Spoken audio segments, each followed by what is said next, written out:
Welcome to my channel. Today we are going to discuss about the methods in order to convert the analog IR filter into digital filters. Okay, so in the previous video we discussed the analog approximation of the IR filter, that is a Butterworth filter and Chebyshev filter. So in this we are going to discuss about what are all the different design techniques available in order to design the IR filter. Okay, so there are so many techniques that are there. In this video, we are going to discuss the two methods. So in the next video, we will discuss in the remaining thing.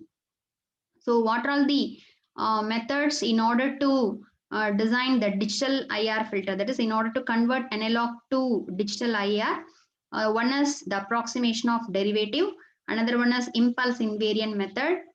Then bilinear transformation and the matched Z transform. So there are so many methods on that. Okay, so we'll see. In this video, we are going to discuss about the two methods. One is approximation of derivative. Another one is impulse invariant method of designing the IR digital filter. Okay, so the first question, an analog filter can be converted into digital by approximating the differential equation by an equivalent difference equation. It's a true or false? It's a true. Okay, that is in order to convert the analog to digital in by approximating method. Okay, approximate of derivative. So already you know the analog filters are represented by differential equation. Digital filters are represented by difference equation. So while converting analog to digital, we have to change the differential equation into equivalent difference equation. Yes, it's the correct only. Then the next one, which of the following is the backward difference for the derivative of y of t with respect to t for t is equal to n into t. Okay, that is the derivative dy of t divided by dt. It can be represented in digital form. Is that which one? Okay, dy of t divided by dt. It can be represented as, so you see dy of t divided by dt is y of n minus y of n minus 1 divided by t. Okay, y of n is the present, y of n minus 1 is the previous, divided by the time, sampling time t. So which one? So here you see the d is the answer. Okay, so this d is the correct answer. The dy of t divided by dt in backward method is replaced by y of n minus y of n minus 1 divided by t, where t is the sampling interval. Then the next question, which of the following is true relation among the S domain and Z domain? S domain means Laplace domain, analog domain. Z domain means digital domain. That is, in order to convert an analog filter into digital filter, which one is, that is, we have to replace the variable. In analog filter, we are having the transfer function h of s. Okay, the h of s we have to convert into h of z. Okay, so analog transfer function we are having, in order to convert analog into digital, we have to convert the h of s into h of z. That is, the s domain we have to convert into z domain. So in order to convert this, which one is correct? The s is replaced by 1 minus z inverse divided by t. Okay, so this is the relation 1 minus z inverse by t. If we are replacing, we can convert into z domain. That is digital filter. Then the next question, which of the following mapping is true between the S plane and Z plane? Okay, so which one mapping? That is, in order to, while converting analog filter into, this is analog filter into digital filter, which one is correct? Okay, so already we discussed in the part 5 video. Okay, if in order to convert, this is the analog S plane, this is the digital. Okay, so in order to convert analog to digital, if all poles lie on a left half of the plane, must be located inside the unit circle. Okay, so you see the inside, this is the inside the unit circle, this inside the unit circle is mapped to, this is left half plane, and outside the unit circle is mapped to right half plane, and the imaginary axis. Okay, if the poles are located in the imaginary axis, means it is located on the unit circle. Okay, so this is the mapping. So here you see points in left half plane of S plane into the points inside the circle. Yes, the points in right half plane of S plane, it is located in a outside the unit circle. Yes, this is also correct. The points on the imaginary axis. Okay, if the poles on the imaginary axis, it is located on the unit circle. Okay, on the unit circle. So both, all of the above mentioned is a correct one. Okay, so all the above is a correct one. This is the mapping, how to convert the analog filter into digital filter.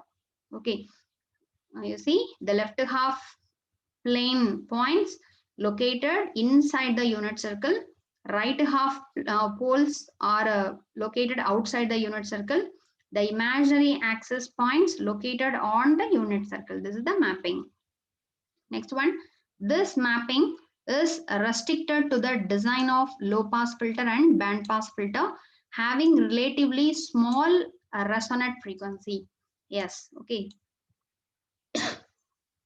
The possible location of poles of the digital filter are confined to relatively small frequencies. Okay, so the statement is for small resonant frequency, this mapping is restricted. Then the next one, it is possible to map j omega axis into the unit circle. Yes, okay, so the j omega axis value we can locate into the unit circle. Yes, the next one, the IR filter design by the approximation of derivative has the limitation. Okay, so what are the limitations of approximation of derivative method?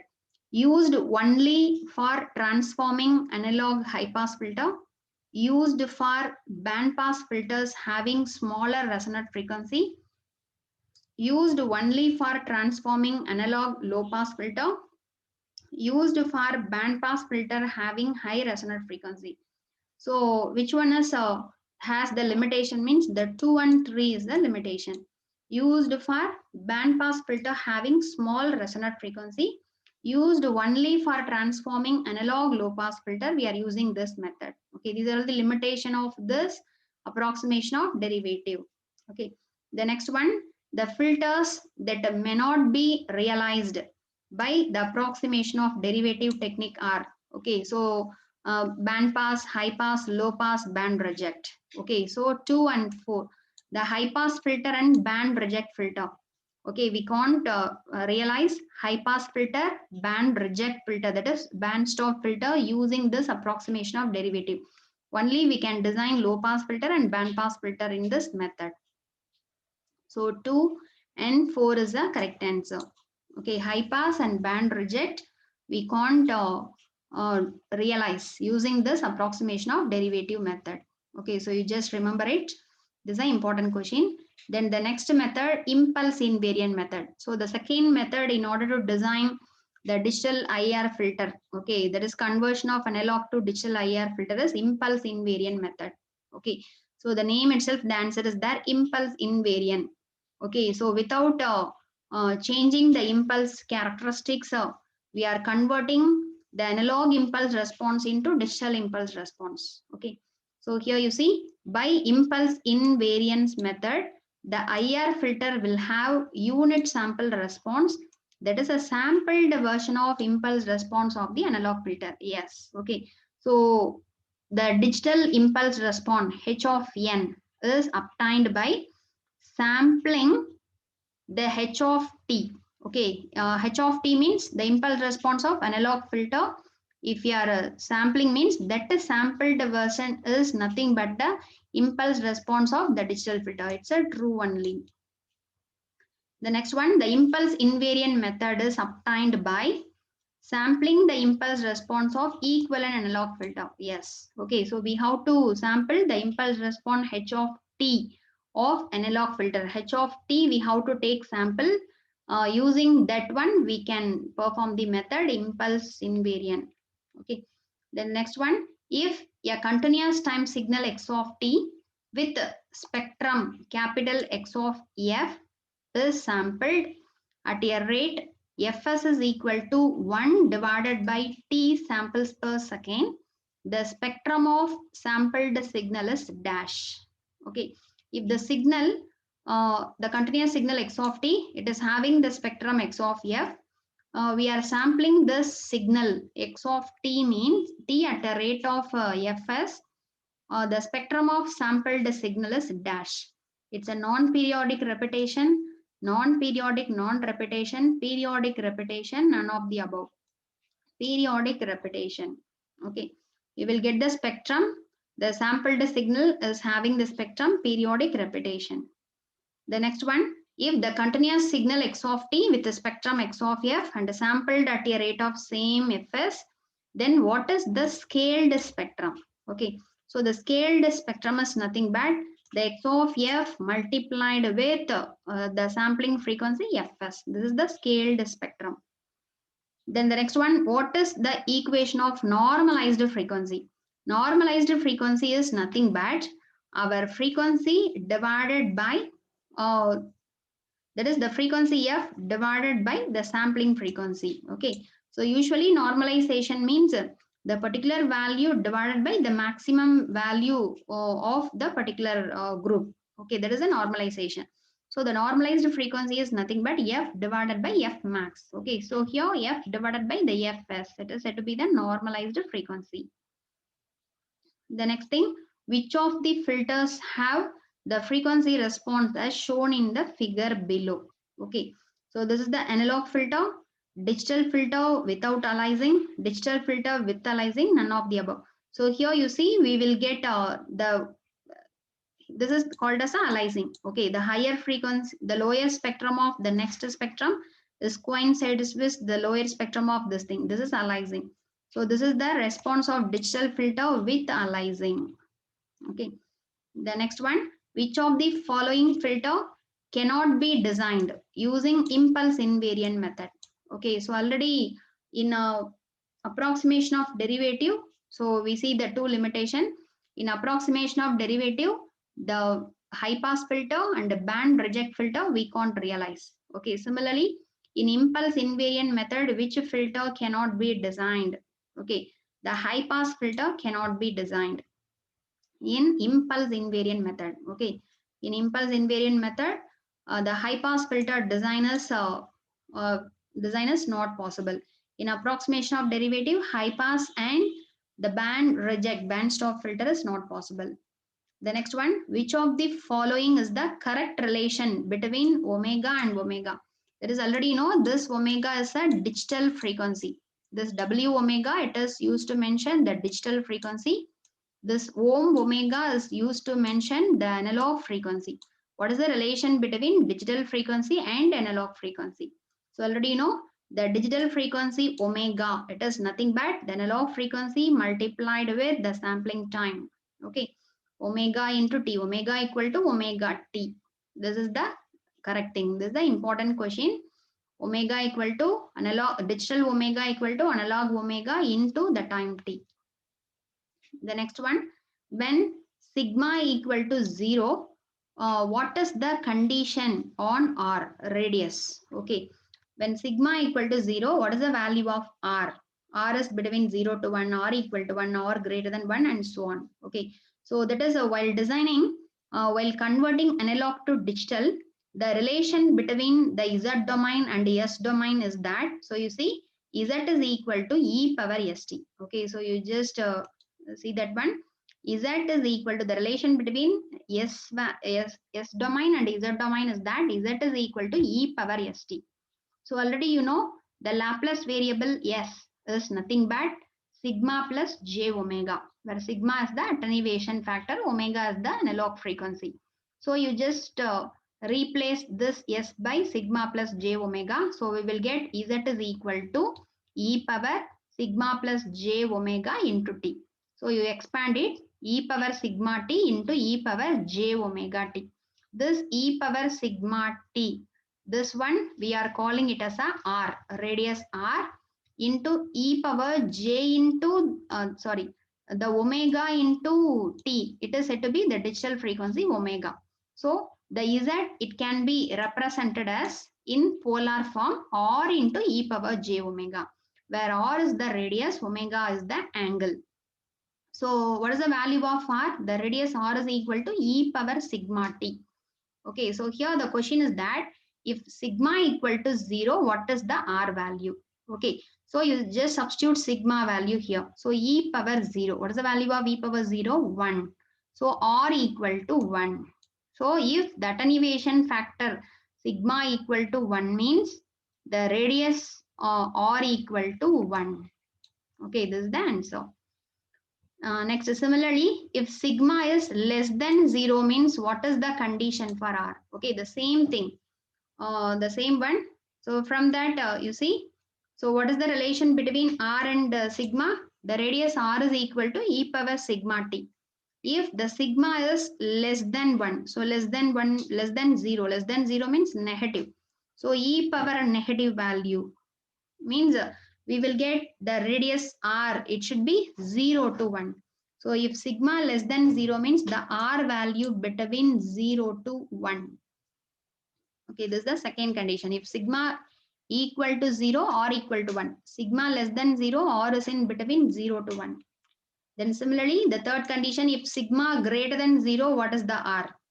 Okay, so the R is greater than 1. Okay, you just remember these things.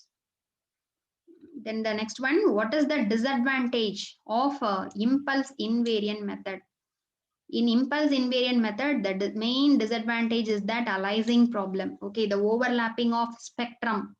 The overlapping of spectrum will occur in impulse invariant method. So aliasing is a major problem in impulse invariant method. Then which of the following method are inappropriate to design high pass and many band pass filters? Impulse invariant, mapping of derivative, impulse invariant and mapping of derivative, none of the mention. Both impulse invariant and mapping of derivative is inappropriate in to design the high pass and many band pass filters. Then the next one, the impulse invariant method and the mapping of derivative are inappropriate to design high pass and band pass due to aliasing problem. Yes, okay, because of aliasing problem only in impulse invariant method and mapping of derivative, we can't design the high pass filter and many band pass filters. Okay, due to aliasing only, we will get the problem like this.